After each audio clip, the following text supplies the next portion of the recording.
ધોરણ 4 પર્યાવરણમાં આજે આપણે શીખીશું પાઠ નંબર 10, જેનું નામ છે કબડ્ડી કબડ્ડી કબડ્ડી. ચાલો તો તમે બધા છો કે જો આ છોકરીઓ અહીંયા કબડ્ડી રમે છે, તમે પણ કદાચ શાળામાં રમતા હશો અથવા તો તમારા ફ્રેન્ડ સર્કલ સાથે રમતા હશો. Kabaddi kabaddi kabaddi, out out. એક બાજુ બધી છોકરીઓ મોટેથી બૂમો પાડે છે, કબડ્ડી કબડ્ડી કબડ્ડી. અહીંથી પકડો, પગથી પકડો છે. અરે જો સુશીલા તેના હાથને રેખાને અડે નહીં, તેનો હાથ પકડ, કેમ કે હાથના રેખાને જો અડી લીધું હાથ રેખાને અડી ગયો તો એ આઉટ કહેવાય છે. કબડ્ડી રમતા હશે એ લોકોને ખબર હશે. જો આ છે, આ રેખાને અડવા જાય છે એટલે ટૂંકમાં એ જીતી ગયા એમ. આ છોકરીઓ શું કરે છે? તેઓ આઉટ આઉટ બૂમો પાડે છે. એનાથી સ્પષ્ટ થાય છે કે તેઓ રમત રમે છે.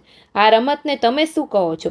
ચેડુ ગુડ્ડુ, હુતુતુ, ચૂ કિટકીટ અથવા કબડ્ડી, બધા અલગ અલગ છે, આનું નામ છે, બોલતા હોય છે. જ્યારે શ્યામલાને છોકરીઓ ઘેરી વળી અને પકડી લીધી, બધાએ વિચાર્યું કે તે આઉટ થઈ ગઈ. કોકે તેના પગ પકડ્યા, કોઈકે એના હાથ પકડ્યા. જ્યારે એક છોકરી એને કમરથી પકડી, પરંતુ શ્યામલા હાર માનવાવાળી નહોતી. જો આ શ્યામલા નામ છે છોકરીનું. સામેવાળી ટીમે એને પકડી રાખી છે આઉટ કરવા માટે.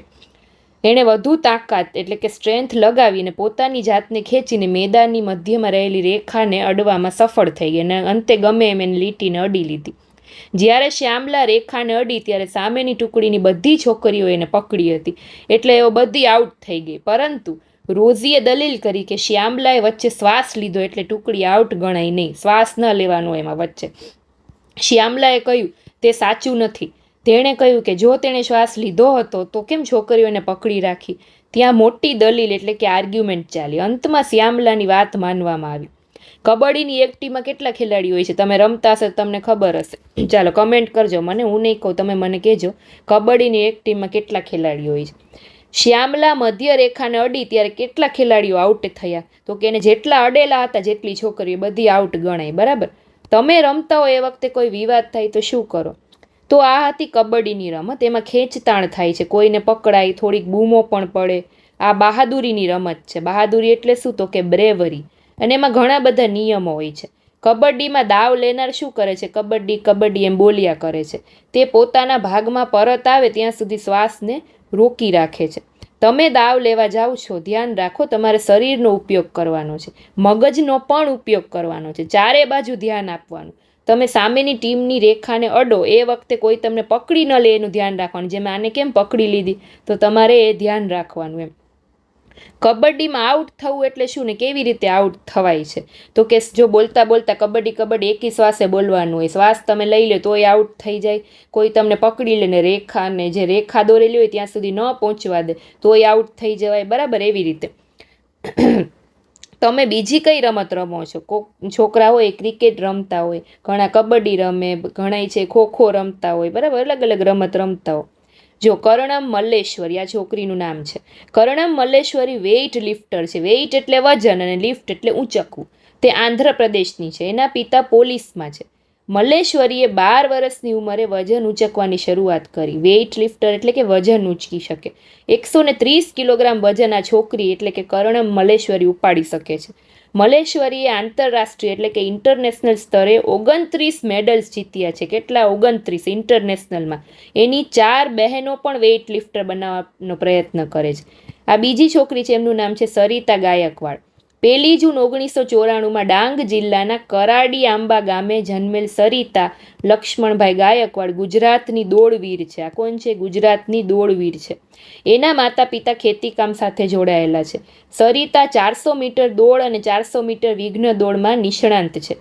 એશિયન ગેમ્સ 2018માં એને 400 મીટરની રીલ દોડમાં સુવર્ણચંદ્ર ગોલ્ડ મેડલ મળ્યો છે આ છોકરીને. હાલ સરિતા ગાયકવાડ ગુજરાત સરકારના કુપોષણ મુક્ત ગુજરાત જે અભિયાન ચાલે છે એમાં બ્રાન્ડ એમ્બેસેડર છે. 3 બહેનોની વાત જો. આ ફોટોગ્રાફ જુઓ. તેઓ સાદા સરળ દાદીમાં જેવા નથી લાગતા? લાગે છે ને દાદીમાં જેવા ત્રણેય. ફોટોગ્રાફ 3 બહેનોનો છે, જ્વાલા, લીલા અને હીરા. તેઓ મુંબઈમાં રહે છે. આ 3 બહેનો છે. તે 3 કબડ્ડી રમતા હતા, કબડ્ડી પ્લેયર છે અને બીજાને પણ શીખવતા. જ્વાલાએ કહ્યું કે જ્યારે અમે યુવાન હતા ત્યારે છોકરીઓને આ રમત રમવાની છૂટ નહોતી. લોકો વિચારતા કે જો છોકરીઓ આવી રમત રમે તો એની સાથે કોઈ લગ્ન ન કરે. એવું હતું પહેલાંના જમાનામાં, છોકરીઓને કોઈ રમત રમવા ન દેતા. તેઓ એમ પણ કહ્યું કે તેમને કબડ્ડી રમવા છોકરાના કપડાં પહેરવા પડતા, તેથી તે લોકોએ છોકરીઓને આ રમતથી દૂર રાખી. જ્યારે તેઓ નાના હતા ત્યારે એમના પિતા મરણ પામ્યા. તેઓને તેમની માતા અને મામાએ ઉછેર્યા. બંને મામા કબડ્ડી ને ખોખો રમતા હતા. તેઓએ આ ત્રણેય છોકરીઓને કબડ્ડી રમવા માટે મોટિવેશન આપ્યું. જ્વાલા અને લીલા તેમના અનુભવ વિશે વાત કરે છે કે 50 વર્ષ પહેલાં જ્યારે અમે કબડ્ડી રમવાનું ચાલુ કર્યું ત્યારે છોકરીઓને આ રમત રમવાની કોઈ તક નથી, કેમ કે ત્યારે એવું બધું માનતા હતા કે છોકરીઓ છે અમુક રમત ન રમી શકે. તેમના માતા પિતા તેઓને રમવા દેતા નહોતા, પરંતુ અમને હંમેશા થતું કે અમારે તો રમવું જોઈએ, અને મારા મામા અને માતાએ અમને સાથ આપ્યો. અમે ત્રણેય રમત શીખી. ત્રણેય એટલે આજે બહેન દેખાડી છે ને, ત્રણેય. અને બીજી છોકરીઓ પણ અમારી સાથે જોડાઈ. અમે કબડ્ડી ક્લબ બનાવી, જે આજે પણ ચાલુ છે.